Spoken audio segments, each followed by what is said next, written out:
Bonjour, je suis très heureux de vous accueillir dans ce contexte un petit peu particulier, ici en direct de l'Hôtel de Ville.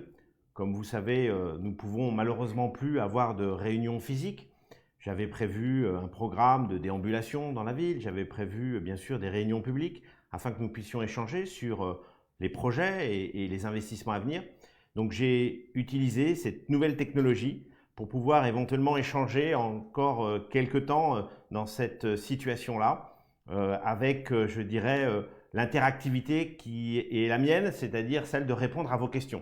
Donc pendant 1 heure, de 11 heures à midi, je répondrai à l'ensemble de vos questions. Alors j'ai un écran en face de moi et je verrai vos questions s'afficher au fur et à mesure du temps. Toutes celles auxquelles je n'aurais pas pu répondre, on tâchera de vous répondre par mail le plus rapidement possible. Mais en tout cas, je souhaitais d'ailleurs vous remercier d'être présent ce matin, ce samedi matin, ici. Et si l'exercice est intéressant, il pourra être bien sûr réitéré plusieurs fois dans l'année pour qu'on puisse continuer à échanger sous ce format. Ça n'enlève en rien, bien sûr, le contact physique qui est essentiel et qui est indispensable pour la relation humaine. Alors, juste une question d'actualité, un sujet d'actualité. J'ai eu les chiffres hier soir de, bien sûr, la propagation du virus sur la ville. Et je tenais à vous dire que les résultats sont positifs, sachant qu'il y a à peu près 14 jours, 15 jours, nous étions à un taux de positivité élevé qui était 13%. C'était un taux de positivité qui, en fin de compte, était aussi la conséquence de la fréquentation importante de notre ville pendant les vacances de Pâques. C'est sûr qu'à ce moment-là, on est plus nombreux et donc le virus se propage plus facilement. Et là, nous sommes descendus à 6. Donc ça veut dire que nous sommes vraiment à un étiage bas par rapport à la moyenne générale de ces dernières semaines. Donc il faut continuer bien sûr à se protéger, continuer à être vigilant, mais ça nous donne des espoirs pour demain et bien sûr pour aussi cette fin d'année, comme je le sais que l'ensemble de nos commerçants, l'ensemble des habitants de la ville de La Baule sont très préoccupés par l'évolution sanitaire et aussi les conséquences économiques et même sociales de ce virus. Donc voilà, c'est une certaine façon dans ces difficultés, c'est une bonne nouvelle en matière sanitaire. Alors, je vais commencer tout de suite à répondre à vos questions qui s'affichent. Alors, je dis bonjour à tous ceux qui sont là, aux dizaines d'internautes qui nous regardent. D'abord, j'ai une première question de Caroline de La Baule-les-Pins. Je la lis et je me permettrai d'y répondre directement. Bonjour monsieur le maire, serait-il possible de refaire la chaussée sur le petit pont qui passe au-dessus de la voie ferrée de la petite gare de La Baule-les-Pins en direction de la forêt? Merci beaucoup pour votre réponse. Oui, comme vous le savez, on a à cet endroit-là un pont qui est le pont qui, en fin de compte, est l'aboutissement du boulevard de Cacrès depuis la forêt des Scoublacs. Et ce pont, c'est vrai, est en mauvais état. Alors, les ponts qui franchissent les lignes SNCF et notamment la ligne TGV concernent à la fois la ville, mais concernent surtout Réseau Ferré de France et puis bien sûr SNCF. Et donc il faut qu'on puisse être en accord pour pouvoir permettre de répondre rapidement aux travaux qui sont faits. Donc nous travaillons là-dessus. Nous avons le projet bien sûr de refaire cette voie. Comme vous savez, on a un autre projet dans le même cas qui est le pont Chevrel, qui est le pont dont les travaux vont commencer en début d'année.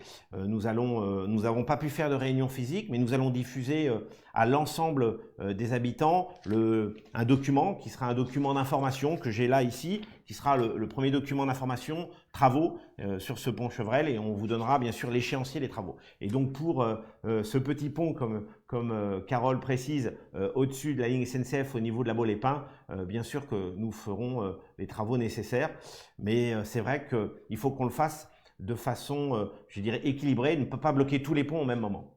Alors, autre question.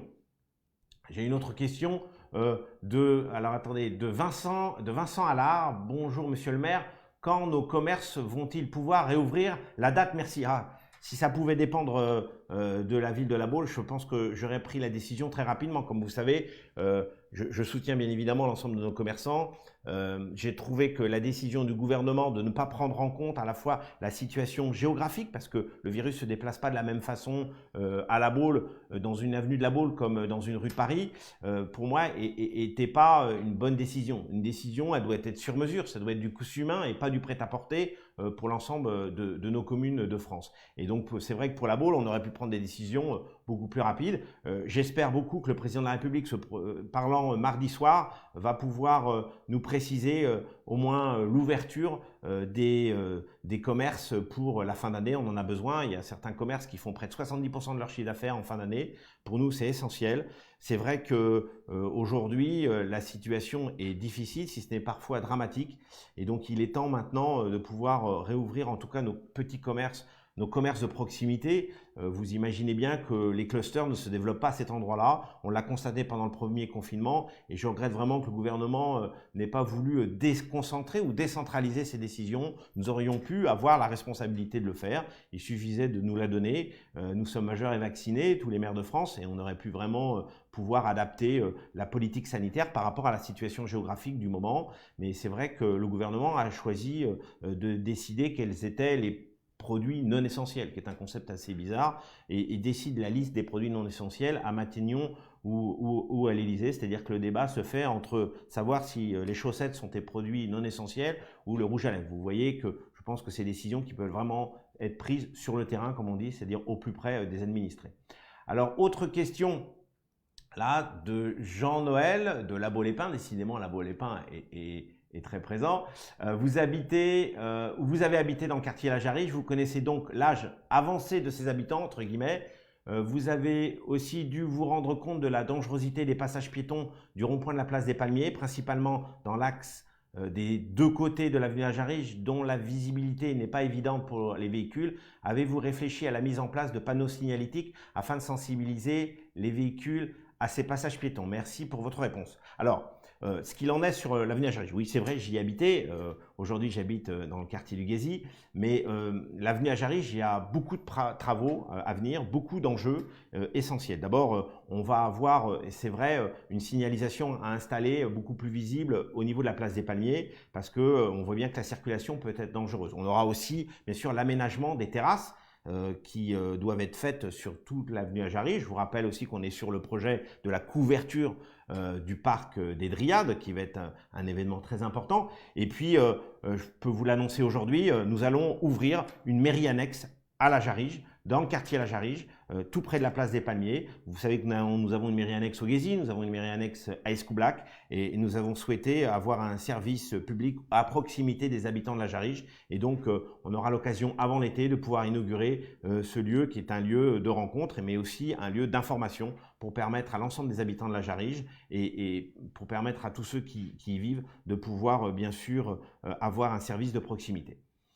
Autre question. Alors, j'essaye d'être à la fois concis dans mes réponses pour pouvoir prendre le maximum de questions. Et comme je vous l'ai dit, s'il y en a d'autres, bien évidemment, on fera un autre exercice de ce type et on vous répondra par écrit. Sacha Slocombe, oui, ce serait sympa d'agrandir, que ce soit sécure pour rejoindre l'allée Cavalière à cheval de manière plus sécure, ce serait top. Alors, Sacha, c'est sûr que l'allée Cavalière, comme c'est une allée très large, il y a des véhicules qui veulent aller plus vite que d'habitude. Et d'une certaine façon, je pense qu'il faut vraiment qu'on la limite en zone 30, parce que c'est une allée qui est merveilleuse, hein, qui est une des plus belles allées de notre ville. Et il faut, d'une certaine façon, pouvoir faire ralentir la circulation, comme beaucoup dans la ville, que ce soit dans le quartier La Jarige, que ce soit au Guézy ou dans l'ensemble de nos avenues. Autre question de Adrien Legras. Bonjour Monsieur le maire, bonjour à tous. En parlant de renouvellement de chaussée, pensez-vous faire l'enrobage de l'avenue de Lattre? Alors l'avenue de Lattre, c'est sans doute l'avenue qui n'a pas eu beaucoup d'attention ces dernières années et auquel il va falloir vraiment consacrer des moyens. Comme vous savez, pour l'instant, on travaille sur la circulation. L'avenue de Lattre, c'est sans doute l'avenue la plus fréquentée l'été. C'est à peu près 200 000 véhicules par mois. C'est une avenue très commerçante, hein, mais c'est une avenue aussi qui n'a pas du tout été réhabilitée. Donc d'abord, le premier travail, c'est de bien pouvoir prendre en compte la circulation de cette avenue. Et comme vous savez, nous avons installé deux feux éphémères pour des tests à l'intersection entre l'avenue Olivier Guichard et l'avenue de Lattre pour pouvoir déjà gérer ce nœud de circulation qui se forme dès que la circulation est un peu dense. Nous allons aussi faire la même expérience de l'autre côté, dans la continuité de la place de la Victoire, en allant vers l'avenue Clémenceau, où là aussi, il faut qu'on gère l'intersection entre l'avenue des Ondines et l'avenue Clémenceau. Donc, on a vraiment à se poser le problème de circulation et ensuite, on travaillera sur la réhabilitation de l'avenue de Lattre, qui la mérite parce que franchement, elle a à la fois un manque de végétalisation, un problème de présence d'axes cyclables, et vous savez comme quoi la majorité municipale veut vraiment pousser des projets au niveau cyclable. Et puis, nous avons aussi tous ces commerçants qui ont toujours eu le sentiment, à juste titre, d'être un peu délaissés par rapport à d'autres quartiers de la ville de La Baule. Autre question de Jean-Dominique Saint-Andrea. Bonjour Monsieur le maire, sera-t-il possible d'ouvrir le skatepark pour nos jeunes, quitte à le réguler par un animateur? Nos jeunes ont besoin de bouger. Je comprends bien Jean-Dominique, c'est sûr. Alors vous savez, on a des décisions qui sont des décisions locales et puis nous avons des décisions nationales. Je vous prends un exemple, quand j'ai décidé de mettre le port du masque obligatoire sur la commune de La Baule, je ne souhaitais pas le faire porter aux gens sur la plage. Donc j'avais pris un arrêté municipal qui limitait bien évidemment le port du masque sur toute la commune, mais pas sur la plage. L'État, 2 jours ou 3 jours après, a décidé que le port du masque devait être obligatoire partout. C'est pour ça que je pense que le sur-mesure est mieux que d'être imposé par Paris de certaines règles. Donc en l'occurrence, pour les skateparks, nous sommes obligés aujourd'hui de pouvoir le fermer. J'espère que le président de la République et le gouvernement nous permettront de l'ouvrir dans quelques temps. Je voulais vous dire aussi que nous avons un deuxième projet de skatepark du côté du quartier du Guésy, derrière Tabarly, parce que je pense que là aussi, il y a beaucoup de jeunes qui souhaitent pouvoir exercer ce sport qui est un sport en pointe. Alors, autre question de David du quartier du Casino.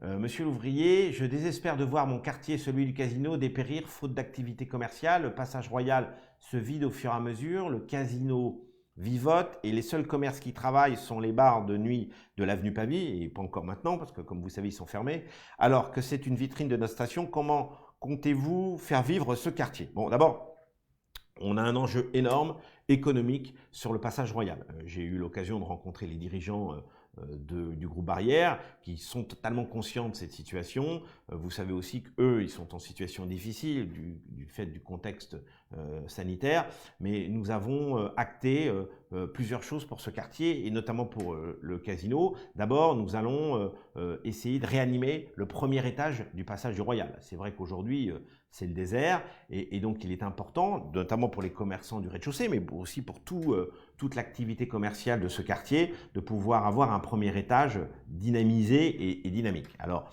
il est vrai que le Casino et puis surtout le groupe Barrière avait réouvert avec des investissements importants sa nouvelle Thalasso. Malheureusement, 4 jours après, il y a eu le deuxième confinement, ils ont été obligés de le fermer. Mais en ce qui concerne le premier étage du passage royal, nous avons décidé avec Atlantia et toute l'équipe d'Atlantia de pouvoir prendre la moitié de la superficie à peu près de ce premier étage pour permettre de faire une extension dans l'offre d'Atlantia. Vous savez qu'Atlantia n'est pas face à la mer, le Palais des Congrès, et donc quand elle a son offre aujourd'hui, elle pourra aussi présenter une offre Atlantia vue mer avec une partie du premier étage qui a vue bien sûr sur la mer, ce qui permettra de dynamiser aussi derrière, au-delà de dynamiser bien sûr le Casino, mais de dynamiser tout ce secteur et aussi l'offre du tourisme d'affaires qui aujourd'hui est dans une situation très difficile. Donc vraiment, on va pouvoir avoir là une surface de 250 mètres carrés, 300 mètres carrés maximum, qui va être une offre supplémentaire pour des animations, pour aussi des expositions culturelles. Comme vous savez, on n'a pas beaucoup de zones d'exposition sur la ville et ça sera important. Et puis l'autre partie sera pris par la clinique des Champs-Élysées. C'est le groupe Barrière qui a décidé d'avoir une offre complémentaire de sa thalassothérapie. Donc voilà, donc on essaye bien sûr de dynamiser ce quartier qu'on aime beaucoup, mais qui a besoin d'une façon ou d'une autre d'avoir d'autres offres pour pouvoir attirer encore plus de monde. Autre question de Patrice Mac.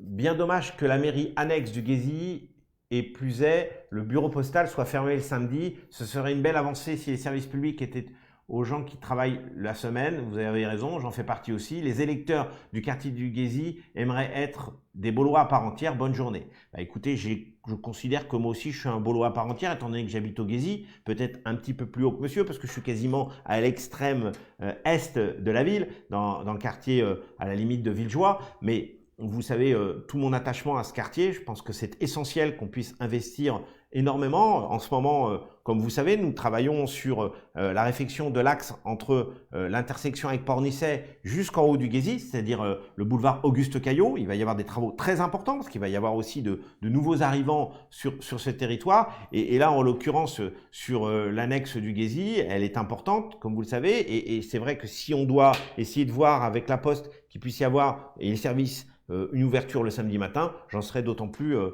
satisfait. Ça fait partie des choses sur lesquelles il faut qu'on travaille, vous avez raison. Je tiens à vous dire que le quartier du Gésy ne sera pas non plus délaissé sur les illuminations de fin d'année, ce qui était malheureusement le cas auparavant, et vous verrez qu'on aura quelques petites surprises. Autre question de Daniel d'Escoublac.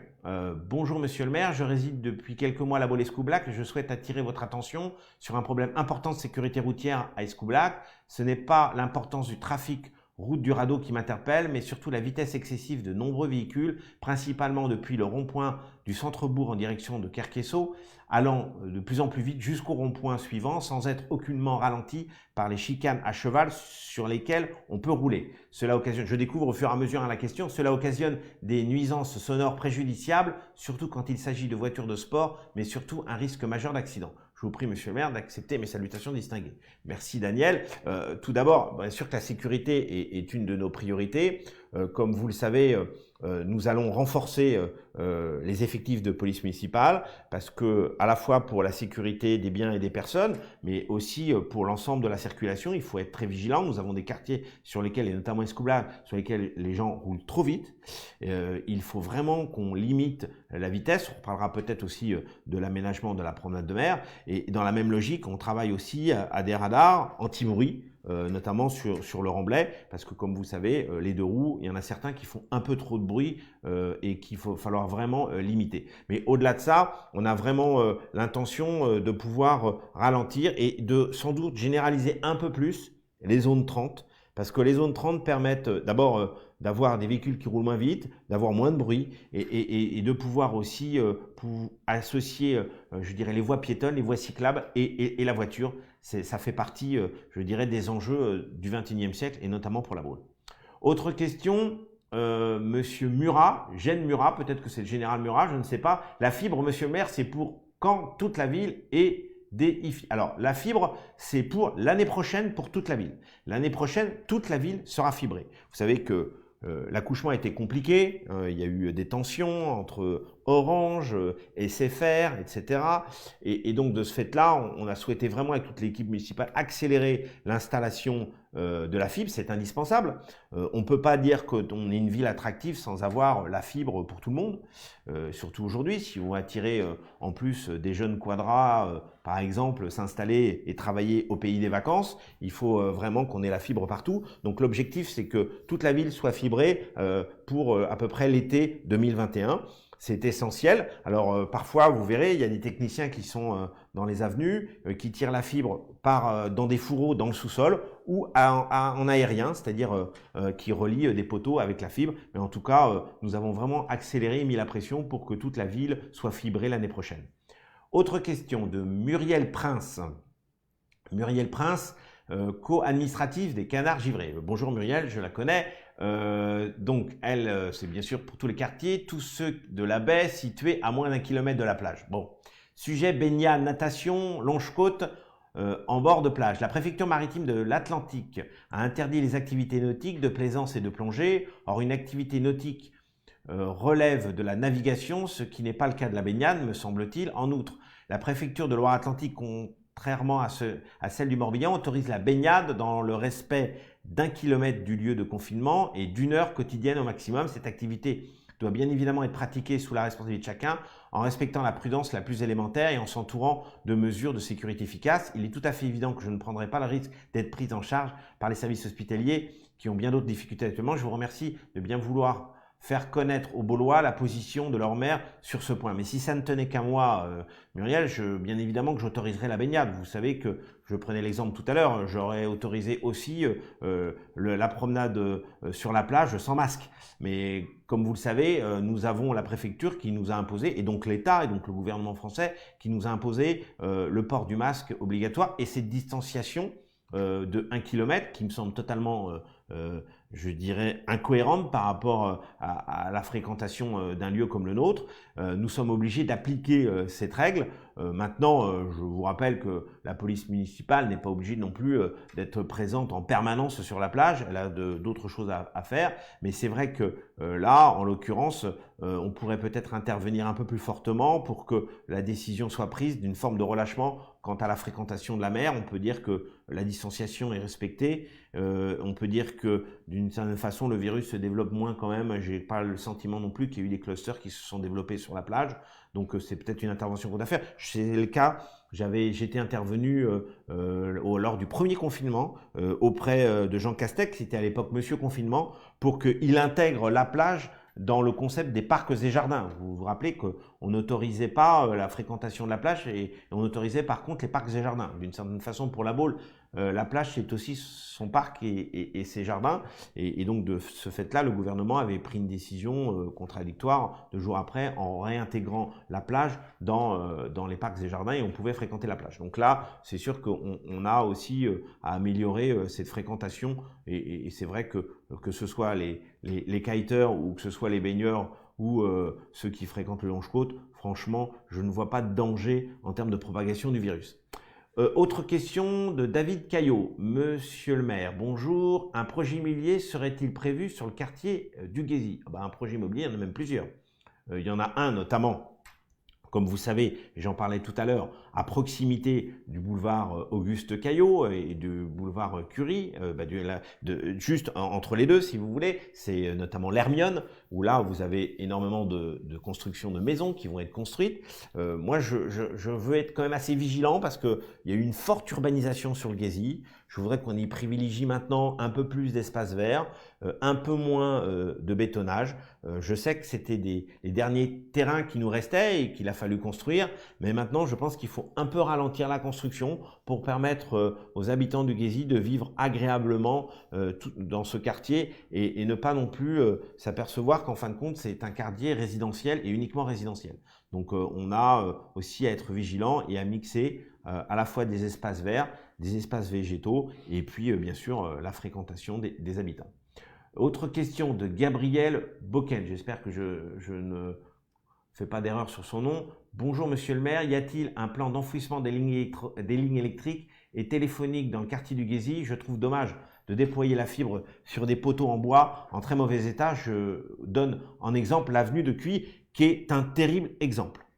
C'est sans doute celui que j'ai pris pendant la campagne électorale où je pense qu'il y a dans certains parties de l'avenue du Cuy au moins plusieurs dizaines de fils qui passent en toile d'araignée au-dessus des maisons.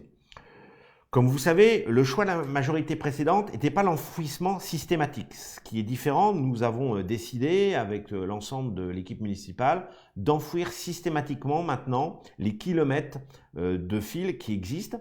Alors, quand on est dans le plan du développement de la fibre, on est obligé d'utiliser les voies aériennes parce que sinon, la question du précédent me dirait comment ça se fait que vous ne développez pas assez rapidement la fibre. Donc, on va développer rapidement la fibre, mais en tout cas, en termes d'infrastructure, on va enfouir. Je vous prends un exemple, et notamment dans le quartier du Guésy, le boulevard Auguste Caillot, il n'avait pas été prévu d'enfouir les fils. J'ai demandé que les fils, ça me prendra un petit peu plus de temps, mais c'est pas grave. J'ai demandé que les fils soient totalement enfouis boulevard Auguste Caillot et qu'on y aussi associe une zone cyclable parce que je pense que c'est indispensable. Donc vous voyez, ça c'est vraiment une volonté politique de pouvoir enfouir. C'est du temps, c'est de l'argent. C'est plusieurs dizaines de millions d'euros, mais je pense que notre ville est assez belle pour justement la protéger de ce désagrément au niveau aérien que sont les fils électriques et autres réseaux qui sont diffusés entre plusieurs poteaux. Autre question de Annick LG du quartier Centre. Bonjour, je vous écris au sujet de l'avenue des Ondines, plus précisément de ces trottoirs vieux de 50 ans au niveau du chantier Giboire à l'angle du boulevard Chevrel. L'équipe précédente y a fait installer un pilier électrique ainsi qu'un panneau de signalisation jusque après le pont Chevrel, obligeant les piétons à marcher sur la route à cet endroit. Comme aucun élu ne vit dans cette avenue, ce qui n'est pas exactement le cas, parce que Jean-Philippe Dupuis est tout près, cela n'intéresse donc personne. Si, ça nous intéresse énormément, Annick. Voici pourtant ma question. Que va faire monsieur l'ouvrier pour nous? Pauvre piéton, bien sûr, je n'attends pas de réponse de sa part. Ça tombe mal, vous allez en avoir une. En l'occurrence, vous savez que c'est un quartier qui est en travaux. Parce qu'il y avait plusieurs projets, notamment des projets immobiliers, comme vous le citez, un projet Giboire, qui commence à sortir de terre maintenant. Donc on ne va pas faire les avenues avant que le projet immobilier soit fait. On ne va pas refaire les travaux deux fois. Donc nous attendons la fin de ces travaux et parallèlement nous nous préparons à refaire à la fois l'enrobé et l'ensemble des passages de ce quartier. Je sais que en ce moment, vous subissez à la fois les travaux, à la fois une circulation assez dense parce que les gens passent souvent par ce quartier pour pouvoir notamment aller vers Guérande via le pont Chevrel. Et puis c'est vrai que Chevrel va être aussi entièrement refait. Ça va être des travaux qui vont être longs, mais à la fois on peut pas me demander à juste titre de faire des travaux, d'améliorer nos voiries. Et quand les travaux arrivent, me dire qu'on est en travaux. Vous voyez, donc ça c'est toute la difficulté de l'homme public, c'est d'essayer parfois de conjuguer les oppositions, en tout cas les contraires. Donc moi je suis déterminé à ce que cette ville soit vraiment accessible, soit bien sûr une ville qui soit dans son temps, mais il faut aussi accepter des travaux parce qu'on en a besoin. Et c'est vrai que dans certains quartiers, ils ont subi ou une forme de délaissement ou trop de travaux. Donc on essaie d'équilibrer les choses avec toute l'équipe municipale. Autre question, alors de Mézières-Léna. Bonjour monsieur le maire, est-ce qu'il y a des travaux de prévus avenue Guy de la Morandais pour descendre de la Bolescu-Black vers le centre, car actuellement c'est dangereux pour les enfants qui descendent à grand air. Merci pour votre réponse. Oui, nous prévoyons des travaux importants sur l'avenue Guy de la Morandais.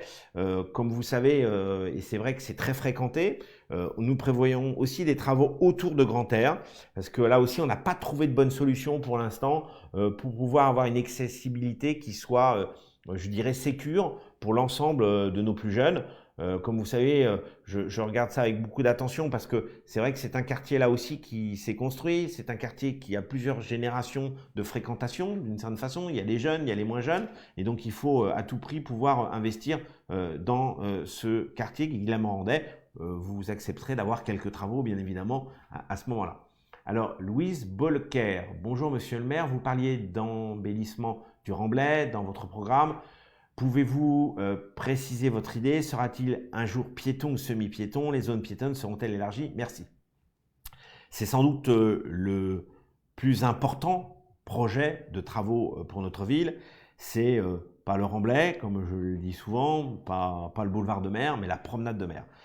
Toute l'équipe municipale et notamment Daniel Rival qui s'occupe de ce projet plus particulièrement, c'est un enjeu essentiel, c'est un enjeu sur le long terme. On a déjà rattrapé le temps que nous avions perdu par rapport aux travaux qui avaient été préparatoires faits par Pornichet, parce que comme vous savez, nous travaillons main dans la main avec Pornichet pour que à la fois ce soit homogène, qu'on puisse commencer les travaux en même temps. Donc nous commencerons les travaux en même temps au niveau de la frontière, entre guillemets, entre La Baule et Pornichet. Nous avons des kilomètres, plusieurs kilomètres, plus de 7 kilomètres à faire. Nous y aurons sans doute 3 tranches. Nous aurons l'occasion d'en parler avec l'ensemble de la population. En tout cas, ce sera un projet qui privilégiera bien évidemment une voie aller, une voie retour, comme ça avait été présenté par l'équipe municipale précédente. Et puis c'est une nécessité, une voie aller, une voie retour pour les véhicules. Et puis une partie qui est une partie douce, où il y aura bien sûr une voie piétonne, comme vous le souhaitez, mais aussi une voie vélo, et on aura une navette électrique autonome qui permettra de pouvoir se transporter de façon longitudinale entre Pornichet et d'une certaine façon La Baule et le Pouliguen. Donc c'est un projet essentiel, c'est un projet entre 40 et 50 millions d'euros, comme vous le savez. C'est un projet sur lequel il y a plusieurs équipes qui travaillent, à la fois sur le financement, à la fois sur les travaux, à la fois bien sûr sur l'embellissement. Et je pense qu'à l'arrivée, nous aurons une très belle réalisation. Ce sera la vitrine de notre ville, bien sûr, parce que c'est important quand on est face mer. Et ce sera vraiment une promenade de mer du 21e siècle avec aussi les nouvelles technologies. Autre question. Alors, on a deux questions sur le même sujet. Jacques D, monsieur le maire, pour participer au dialogue d'aujourd'hui, bien nécessaire en cette période, je vous fais part de quelques commentaires que j'avais envoyés à madame Nadine Potvin, journaliste, à Ouest France suite à son article paru le 9 novembre dernier. Il est vrai que nous, les sédentaires de la presqu'île, ressentons une certaine inquiétude depuis le début du second confinement. Ce qui nous inquiète le plus, c'est le déconfinement. Comme lors du précédent, nous appréhendons le premier week-end. D'expérience, nous n'irons pas au marché où la promiscuité sous la halle ne sera pas suffisamment maîtrisée. Nous n'irons pas sur le front de mer où les joggeurs, postillonneurs sans masque s'en donneront à cœur joie. Nous n'irons pas sur la plage où tous nos amis les chiens presqu'îliens et nantais viendront en toute liberté faire leur crotte. Décidément. Alors, que ferons-nous? Attendre le prochain confinement? Ne voyez-vous pas d'égoïsme dans mon propos, mais un appel à un peu plus de rigueur lors de la sortie de cette situation difficile pour tous, ce qui ne fut pas le cas en mai dernier. Bon, bien à vous. Alors, ce qui se passe très simplement, c'est que la sortie du premier confinement ne sera pas la même que la sortie du deuxième. Et je pense que ça, c'est une bonne chose. Ce sera une sortie qui sera, je dirais, de façon moins brutale et sans doute plus régulée. C'est un souhait du gouvernement et c'est une bonne chose. J'aurais préféré qu'il fasse un confinement géographique, mais en tout cas, là, on aura sans doute un déconfinement par étapes et malheureusement pour certains commerçants, par exemple. Mais en tout cas, ce confinement-là sera quelque chose qui permettra aussi de pas un relâchement total, sachant que on a quand même besoin d'aller voir nos proches en cette fin d'année. On a besoin de les rencontrer. Il y a des gens qui sont en détresse psychologique sur la ville de La Baule, dans la situation dans laquelle on est, parce qu'ils sont isolés. Et donc, il faut vraiment qu'on prenne aussi en compte cet enjeu, je dirais, de proximité, cet enjeu social qui est indispensable. Comme vous savez, je suis président du CCAS et en l'occurrence, avec toute l'équipe, on a vraiment aussi mobilisé pour rester en contact avec l'ensemble des personnes qui, d'une façon ou d'une autre, aussi, il y a une déprime qui s'exprime dans un contexte de confinement aussi compliqué. Autre question de Véronique Batani. Bonjour Monsieur le maire, pouvez-vous nous donner votre position sur la 5G, s'il vous plaît? Serons-nous consultés? Écoutez, moi, sur la 5G, j'ai toujours défendu l'idée que l'évolution technologique était indispensable, qu'il fallait qu'on en profite. Je vois que certaines villes sont candidates à la 5G, et c'est une bonne chose. Je pense qu'il faut qu'on puisse avoir une évolution technologique, passer de la 4G avec une offre 5G. Nous sommes une ville touristique. À partir du moment où on accueille des personnes à l'extérieur, je vous rappelle quand même que la ville passe de 17 000 habitants en hiver à 180 000 l'été.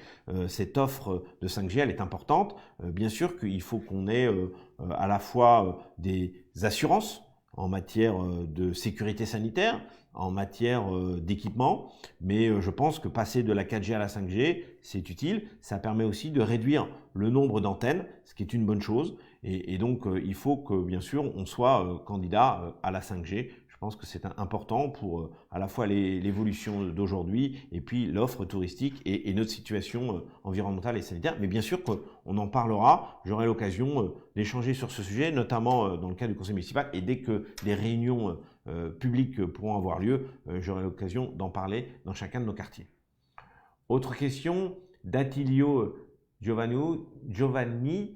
Bonjour Monsieur le maire, la situation actuelle pourrait-elle entraîner un report de la réhabilitation du Remblai? Pas du tout. Je vous le dis tout de suite. Pour moi, Attilio, c'est vraiment un enjeu majeur. Il n'est pas question de repousser les choses. Elles ont déjà été assez repoussées dans les temps passés. Nous avons des objectifs. J'ai pris des engagements face aux Baulois et je m'y tiendrai. Et je vais m'y tenir jusqu'au bout. C'est-à-dire que nous avons travaillé sur le financement, nous avons travaillé sur les projets. Vous savez, c'est malheureux, mais quand vous êtes en responsabilité, il y a toujours des événements extérieurs qui se produisent. C'est pas pour ça qu'il ne faut pas répondre aux exigences et aux engagements que vous avez pris. Autre question de Didier de La Baule-les-Pins. Bonjour, pouvez-vous me dire les actions environnementales effectuées contre la prolifération des chenilles processionnaires à La Baule-les-Pins? Bon, c'est un sujet sur lequel on essaye de mobiliser plusieurs facettes, je dirais, des moyens. D'abord, il faut qu'on repense bien sûr notre politique de l'arbre parce qu'elle n'est pas compréhensible. Elle n'est pas compréhensible pour l'ensemble des habitants baulois, elle n'est pas compréhensible pour les moyens que l'on met. Deuxième chose, il faut que, bien sûr, on mette en place une lutte contre ces ces chenilles processionnaires et autres, parce qu'il y en a d'autres, qui d'une façon ou d'une autre font aussi que on a une réaction par rapport notamment aux arbres et aux pins qui fait que des habitants ne veulent plus en entendre parler, ne veulent plus avoir je dirais, ce type d'arbre. Je pense qu'il faut qu'on fasse attention. On doit à la fois mobiliser les services, et notamment la direction des espaces verts, pour accompagner l'ensemble des personnes qui sont concernées. Et ça, je le souhaite. Je ne souhaite pas qu'il y ait des initiatives personnelles. Je souhaite vraiment que les services de la ville soient mobilisés pour vous aider. Il y a un partenariat avec Polénis 44 qui permet un financement aussi de la ville et des particuliers partagé et à hauteur pour les particuliers de 25%. Donc il faut vraiment qu'on travaille ensemble. C'est une évolution. On doit faire évoluer aussi nos espèces et nos arbres. Comme vous savez, il y a des espèces aujourd'hui qui n'existaient pas lorsque la Baule a été créée, qui peuvent remplacer parfois les pins et qui permettent d'avoir moins de problèmes avec les résineux. Donc voilà, donc on a vraiment là-dessus à faire une politique du sur-mesure pour chacun des Baulois et des Baulois qui sont concernés par cette invasion de chenilles processionnaires, notamment dans les périodes avant l'été. Autre question de Anne Vanden Boré, ou Boré je pense. Bonjour, est-ce qu'il serait possible d'éviter le passage des gros camions dans l'avenue de Gaulle? Il arrive parfois très rapidement, on passe sur les ralentisseurs trop vite. On a littéralement un effet de rebond dans les habitations. On ressent une secousse au moment du passage, risque de fragilisation des bâtiments. Bon, d'abord, alors, on a deux choses. On a des commerçants. C'est une rue commerçante. Donc, cette rue commerçante, elle est obligée d'être livrée. Donc, il faut bien qu'à un moment donné, les commerçants puissent recevoir je dirais, leur équipement, leurs produits au fur et à mesure des jours. Et tant mieux, s'ils ont besoin d'être livrés, c'est qu'il y a de l'activité. Alors, la seule chose, c'est qu'il y a une règle de sécurité routière sur la ville qui doit être respectée. Et en l'occurrence, c'est vrai, et vous avez raison, que l'avenue de Gaulle, et parfois, on ne respecte pas l'ensemble des règles de sécurité routière. Comme vous savez, on développe le tissu de vidéoprotection et ça permet aussi à la police municipale de surveiller et de voir les plaques d'immatriculation des véhicules qui ne respectent pas ces règles. Donc, en l'occurrence, pour l'avenue de Gaulle, je pense que là-dessus, il doit y avoir une vigilance accrue de la police municipale et continuer à installer un équipement de vidéoprotection nécessaire. C'est peut-être une parenthèse, mais c'est important pour que vous compreniez bien. Moi, je souhaite vraiment multiplier le nombre de caméras sur la ville, pas par folie, mais pour à la fois protéger bien sûr les biens et les personnes, pour aussi parfois lutter contre les dépôts sauvages.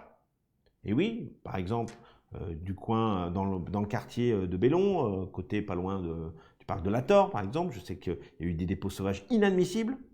Donc la zone de vidéoprotection va être vraiment élargie. On va déployer un nombre de caméras important, plus de 500 sur tout le mandat, ce qui permettra vraiment, avec le déploiement de la fibre notamment, mais aussi des moyens que nous avons mis, de pouvoir avoir une surveillance plus accrue, à la fois des véhicules, et notamment sur l'avenue de Gaulle, mais aussi, je dirais, des incivilités régulières sur notre ville. Alors, nous avons ensuite Léandre Alexis Logotétis. À propos de la promenade de mer, le démontage et le remontage des établissements de plage nécessitant à chaque fois l'intervention de plusieurs poids lourds provoquera rapidement une dégradation de la chaussée. Cette obligation de démonter et de remonter ne semble vraiment pas pertinente. Je vous rappelle que c'est un engagement qui a été signé entre le concessionnaire et notamment les propriétaires de restaurants. À un moment donné, ils ont signé un contrat comme quoi certains pouvaient rester et d'autres devaient partir. Donc ça, cette manutention annuelle, elle est incontournable. La seule chose, c'est que dans l'approche de la réfection de la promenade de mer, on prend en compte à la fois tout l'enjeu du montage et du démontage, aussi l'enjeu de la livraison et aussi l'enjeu du prélèvement des ordures ménagères. Parce que là aussi, il y a des choses qui ne tournent pas bien. Moi, je souhaite que le prélèvement des ordures ménagères soit beaucoup plus adapté par rapport aux besoins de ces établissements. Donc, vous voyez, on a là des enjeux je dirais, techniques qu'il faut prendre en compte dans la réflexion de la promenade de mer. Alors, autre question de Tiffaine Tartoué. Monsieur le maire, quelle sont les perspectives pour l'avenir du quartier des Scoublacs? Alors, écoutez, là, le quartier des Scoublacs, d'abord, il y a de nombreux projets. Comme vous le savez, il va y avoir des maisons qui vont être construites à l'entrée, dans l'entrée des Scoublacs, quand vous venez de la route bleue.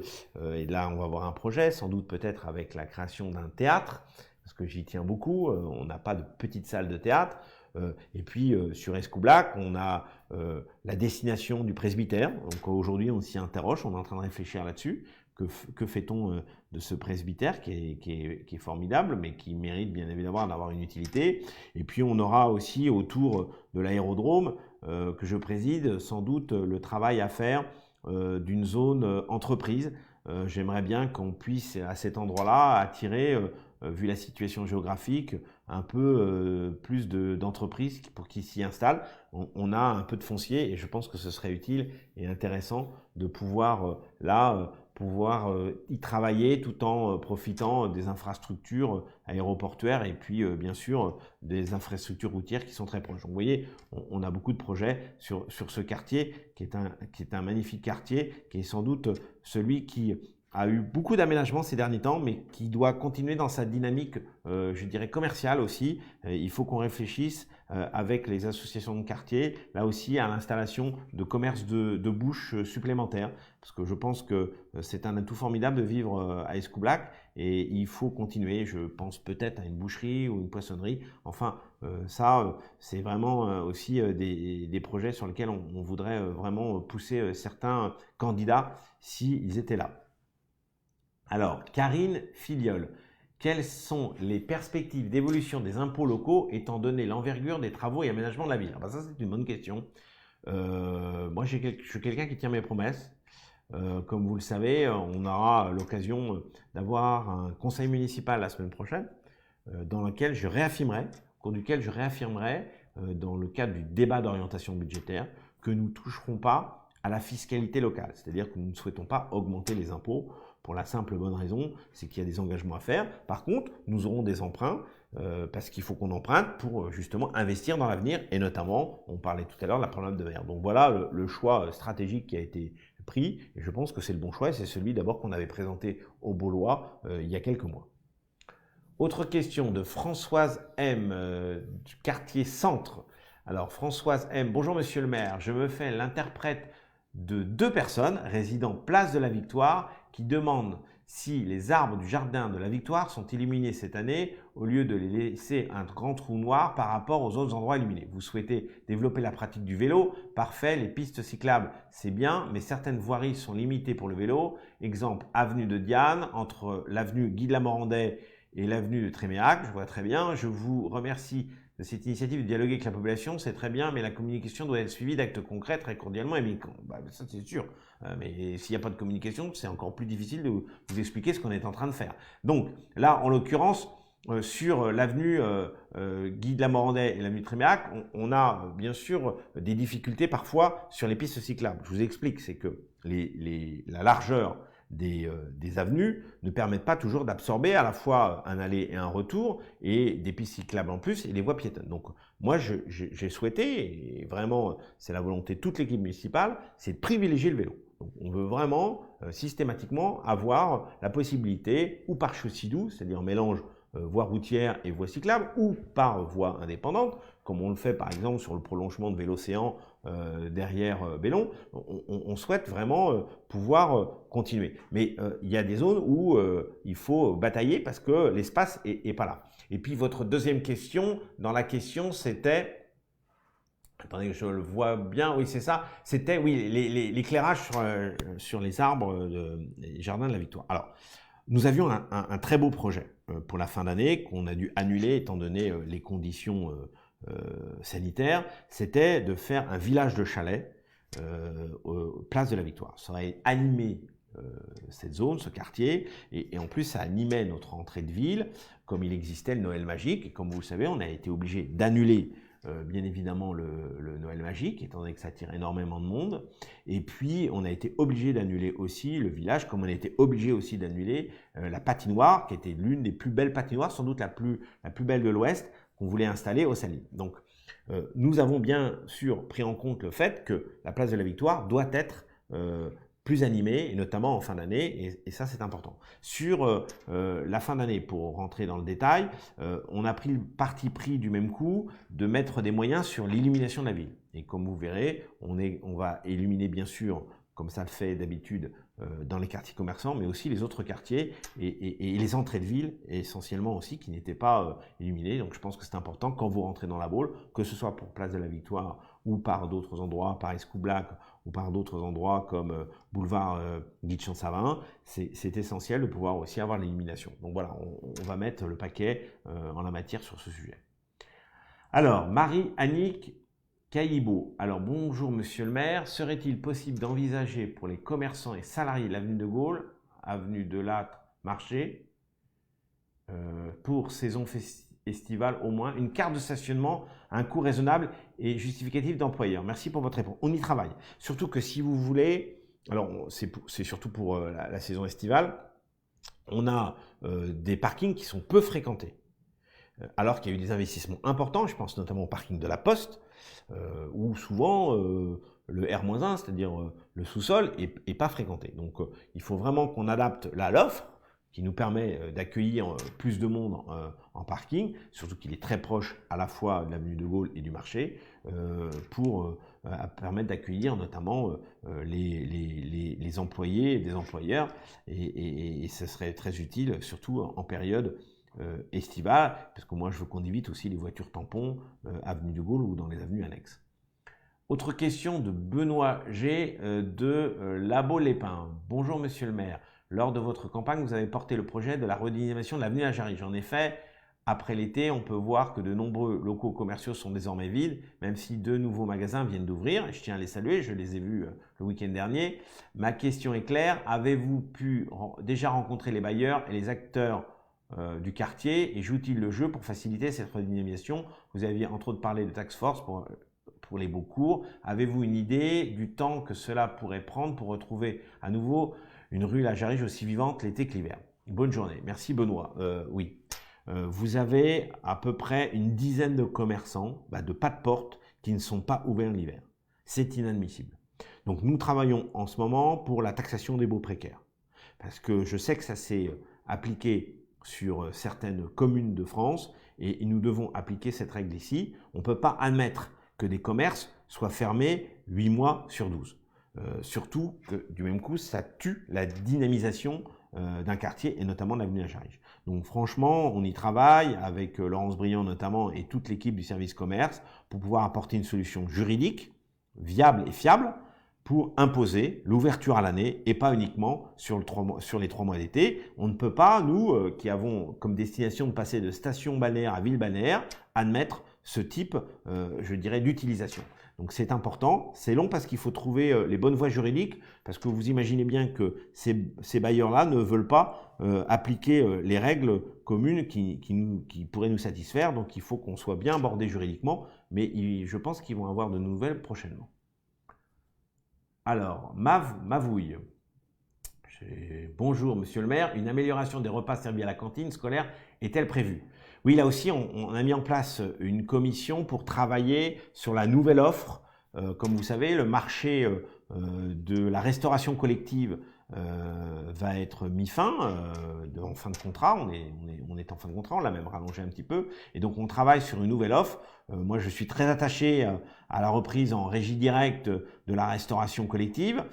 Si c'est possible, j'en serais ravi. Et je pense que vraiment, c'est à la fois, je dirais, ça fait partie de nos priorités en matière de qualité de vie, de privilégier aussi les circuits courts, d'imposer une qualité alimentaire et puis aussi d'expliquer aux enfants que voilà, la viande qu'ils mangent, elle est produite de telle et telle façon, légumes qu'ils mangent, il est fait de telle et telle façon. Je pense que tout ça fait que faut que ce soit vraiment un travail qui soit fait avec bien sûr nos représentants du corps pédagogique, mais aussi l'ensemble des acteurs de la ville. Donc c'est un travail qui est important sur lequel on essaye d'apporter une réponse qui soit la plus efficace possible et la moins coûteuse possible, malgré les difficultés aujourd'hui du moment au niveau économique. Alors Julien Tréhin, bonjour Franck, qu'en est-il du triathlon de la Baule 2021? Nous comptons sur vous pour soutenir, j'ai eu peur, pour soutenir cette prochaine édition Amitié sportive, Julien, la musette bauloise. Ah, salut Julien. Oui, je vois. Alors, bon, non, c'est bien, il ne m'a pas demandé de participer au triathlon. Courir sur un problème de verre me suffit. Au-delà de ça, bien sûr qu'on fera l'édition 2021. Moi, j'avais vu les dirigeants du triathlon et d'Audencia lorsqu'ils ont été obligés d'annuler, ils l'ont fait de façon préventive et ils ont eu raison parce qu'ils n'auraient pas pu faire cette manifestation. Mais je souhaite vraiment que Audencia et le triathlon puissent développer et qu'on ait d'autres, et je fais confiance à Julien pour être créatif en la matière, qu'on ait d'autres événements de ce type. Parce que ça aussi, c'est un changement de comportement de notre ville, mais quand vous vous promenez le soir ou le matin, vous voyez que de plus en plus de personnes, de Bauloises et de Baulois, fréquentent notre promenade de mer, ils courent le matin et le soir. Et justement, à ce sujet, on aura un enjeu d'éclairage parce que c'est vrai que dans les périodes d'hiver, quand je vois que les jeunes coureurs courent dans le noir, ça me désole un peu. Donc il faut qu'on trouve une solution. Mais voilà, en tout cas, je tiens vraiment à ce que cette ville reste à identité sportive forte. Et vous savez qu'on aura des échéances importantes l'année prochaine, avec notamment le jumping de la Baule, l'année suivante avec France 2023, la Coupe du Monde de rugby, et puis l'année suivante avec les JO. Et donc, ça va être vraiment pour nous des rencontres importantes.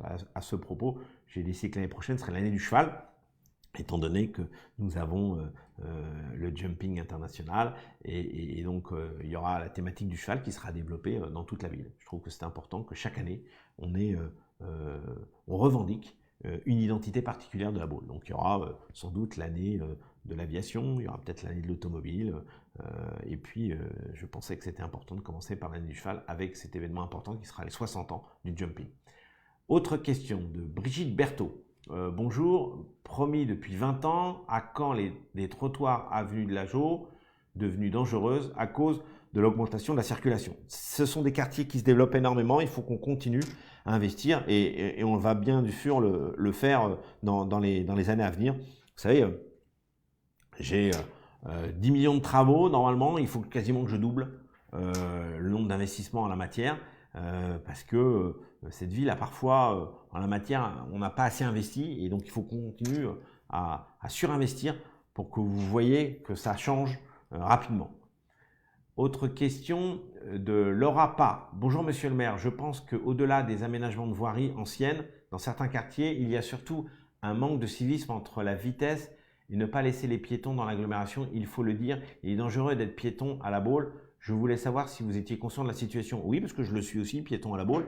Et c'est la raison pour laquelle je parlais tout à l'heure, au début de notre échange interactif, de généraliser un peu plus de zone 30 pour faire ralentir les véhicules sur la ville. Parce qu'on le voit bien, parfois, il y en a certains qui se prennent pour Fangio dans les avenues. Et c'est pas parce qu'il y a peu de monde qu'il n'y a pas quelqu'un qui peut arriver au dernier moment et se faire renverser. Donc il faut vraiment qu'on soit très vigilant là-dessus. Et je pense que la généralisation au fur et à mesure du temps de zone 30 va être indispensable pour permettre d'apaiser la circulation.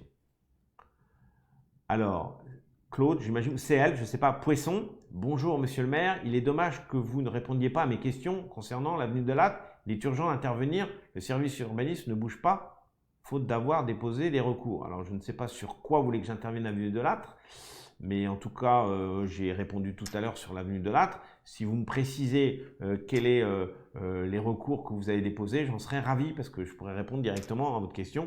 Et sinon, vous m'écrivez et vous savez, ici, on répond systématiquement. Et sinon, les rendez-vous aussi. Je reçois énormément de personnes qui ont des problématiques et ça fait partie, bien sûr, de mon quotidien. Royal Wave. Quel est votre avis, votre mobilisation et votre engagement quant au retour des activités nautiques libres encadrées pour les amateurs? Dans le cas d'un énième confinement, serions-nous encore privés injustement de notre espace maritime qui n'est pas un espace de propagation du virus? C'est exactement ce que je vous disais tout à l'heure. Vous avez vu, j'ai même voulu accepter d'autres sports sur la plage. Je pensais que c'était important qu'on puisse faire du char à voile. Malheureusement, le confinement est arrivé et a interdit, mais l'exercice du char à voile est aussi quelque chose d'intéressant, notamment aussi en offre de tourisme d'affaires, parce que ça permet à des groupes de pouvoir avoir une distraction assez agréable sur notre belle plage. Donc il faut qu'on continue bien sûr nos activités nautiques, mais je rappelle bien sûr à mon correspondant que c'est pas de ma décision. Moi, franchement, si j'étais préfet de Loire-Atlantique, j'aurais autorisé les activités nautiques. Je vois bien que l'espacement est assez respecté et que, comme vous le disiez à juste titre, la propagation du virus sur la mer n'a pas été démontrée. Donc, malheureusement, c'est tout le problème des décisions d'en haut qui tombent parfois un petit peu de façon incompréhensible en bas. Autre question de Catherine Vergona. Bonjour Monsieur le maire, au cas où j'aurais loupé quelque chose puisque j'arrive tout juste, est-ce que les policiers municipaux sont armés ou pas? Ça, c'est une question importante. Moi, je suis favorable à l'armement des policiers, comme je l'ai toujours dit, et malheureusement, les événements de Nice ont démontré que c'était utile d'avoir une police armée. Alors, par contre, vous savez, il y a une discussion entre armement non létal et armement létal. La différence, c'est que le létal, c'est la balle, enfin c'est balistique, alors que le non létal, ça peut être notamment ce qu'on appelle des tasers, c'est des pistolets électriques. Je pense qu'aujourd'hui, l'armement en pistolet électrique est bien suffisant pour une commune comme la nôtre. C'est le cas pour Pornichet, qui a un équipement d'armement non létal, de taser. Donc je pense qu'il faudra, avec notre police municipale, que l'on va doubler en termes d'effectifs, bien sûr, leur donner la possibilité de pouvoir avoir un armement non létal, et notamment des tasers. François Aguessi, Monsieur le maire, développer l'activité industrielle près de l'aérodrome n'est pas une bonne idée si cela doit entraîner une nuisance sonore supplémentaire pour tous les habitants de proximité qui subissent déjà des bruits, notamment des hélicoptères pendant la période estivale. Alors bon, je suis très heureux de vous lire, mais vous habitez à côté d'un aérodrome, donc c'est normal que vous ayez une activité d'aérodrome, et je pense que vous êtes arrivé après l'activité de l'aérodrome. La seule chose, c'est que quand je dis une activité d'entreprise, c'est du tertiaire. Donc le tertiaire ne fait pas de bruit. Hein. Le tertiaire, ce sont des gens qui travaillent dans des bureaux. Donc je pense que c'est important aussi que l'on ait des gens qui travaillent dans les bureaux, parce que l'activité, on en a besoin. Hein. Je ne dis pas que c'est une activité industrielle. On ne va pas mettre une usine sur Escoublac, je tiens à vous rassurer tout de suite. Ce n'est pas le cas du tout. Hein, mais ce sont des activités de bureau qui sont importantes. Alors, les hélicoptères, vous savez qu'on est très vigilant là-dessus, sur le bruit, on subventionne notamment des silencieux pour les avions. C'est vrai qu'on a une plateforme hélicoptère dont on a besoin aussi. On fait attention au trafic et franchement, à la fois avec le responsable de l'aérodrome et toute l'équipe, on est très vigilant à ce que le bruit soit moins important au fur et à mesure du temps, et notamment l'été, parce que c'est vrai que les trafics sont plus importants l'été. Mais c'est vrai que c'est à la fois un avantage d'avoir un aérodrome en plein centre de notre ville, notamment en matière de communication, et ça on ne peut pas s'en plaindre, mais ça a parfois aussi des nuisances qu'il faut prendre en compte. Alors, Serge Boué-Kovac. Bonjour Serge. Pourquoi pas une action sous forme de conseil de l'environnement concernant un aménagement paysager plus adapté à l'époque pour l'ensemble du territoire? Avec grand plaisir, Serge, et si tu veux y participer, je me permets de le tutoyer parce que je le connais, tu as raison, il faut qu'on continue notre aménagement paysager, notamment dans ton quartier, parce qu'il ne faut pas que la bétonisation prenne le dessus, mais il faut aussi qu'on continue clairement à avoir une approche végétale systématique, si tu veux. Je pense que ce soit sur l'aménagement de nos avenues, que ce soit sur des zones paysagères, que ce soit aussi sur le traitement des zones qui sont très urbanisées et auxquelles il faut apporter notamment de l'espace végétal. Tout est à prendre en compte. Quand vous survolez la ville, vous voyez que c'est un poumon vert. C'est vraiment une ville-jardin au bord de l'océan. Il faut préserver et continuer à développer ce poumon vert. C'est indispensable et c'est ce qui fait parfois la différence avec d'autres communes du littoral. Vous connaissez par exemple les Sables-d'Olonne. Les Sables-d'Olonne n'a pas ce poumon vert. Nous, on a la chance d'avoir ce poumon vert qu'on doit préserver. Autre question d'Yves Le Texier. Bonjour, monsieur le maire, que comptez-vous faire dans le quartier des Floralies? Il serait bon de mettre un ralentisseur à son entrée pour la sécurité de tous. Merci. Alors, je ne sais pas quelle est l'entrée dont vous parlez des Floralies, mais nous avons sur les Floralies de beaux projets. Comme vous savez, cette zone-là est une zone notamment à l'entrée de ville, qui est une zone aussi associative. Et donc, nous voulons vraiment y faire un pôle associatif. Hein. En ce moment, il y a la réfection du terrain de rugby, il y a aussi le skatepark que vous connaissez, il y a bien sûr la zone des Floralies et de Jean Gaillardon, il y a les boulistes, il y a la MJC, et je compte y installer aussi le siège des AVF. Hein. Comme vous savez, c'est une association importante, et aujourd'hui elle est dans un bâtiment qui menace ruine ou presque, et donc il est important de les sécuriser, et je voudrais qu'on y installe un bâtiment à cet endroit pour y accueillir les AVF et peut-être à terme plus tard aussi la bibliothèque. Donc on veut vraiment y faire ici un pôle associatif qui soit un pôle sécurisé, protégé, avec une barrière à l'entrée, une barrière pour sortir, avec de la vidéoprotection, pour que ce soit vraiment un lieu intergénérationnel où chacun puisse se rencontrer, que ce soit des skateurs avec des personnes plus âgées dans les associations. Donc voilà, on a vraiment dans ce quartier qui est vraiment un quartier d'avenir, le souhait de développer l'ensemble des offres et franchement la frontière qui pouvait exister éventuellement avec la ligne SNCF s'est effacée au fur et à mesure. Et puis, comme vous savez, on travaille aussi avec le pont Chevrel. Vous allez avoir beaucoup de travaux, hein. Je m'en excuse, mais c'est indispensable. Et vous allez avoir une belle entrée de ville qui va changer. Et donc, on regardera bien sûr cette histoire de ralentisseur à l'endroit où vous le souhaitez. Alors, Kitty Blandin, bonjour Monsieur le maire, y aura-t-il une augmentation de la taxe de séjour? Bonne journée. Non, je ne souhaite pas augmenter les taxes, quelles qu'elles soient. Ça a vraiment été mon engagement. Vous savez, on paye assez d'impôts comme ça en France, on a assez de taxes. Et donc, de ce fait-là, j'ai vraiment pas le souhait d'augmenter les taxes, que ce soit les taxes de séjour, même si on verra avec les professionnels de l'hôtellerie si on pourra avoir un échange sur ce sujet, mais franchement, restons pour l'instant dans une période où on est en période de crise, on est plutôt en train d'essayer de baisser des taxes plutôt que les augmenter. Vous voyez, c'est vraiment la logique du moment. Bon, écoutez, je crois qu'on a fait notre heure d'échange.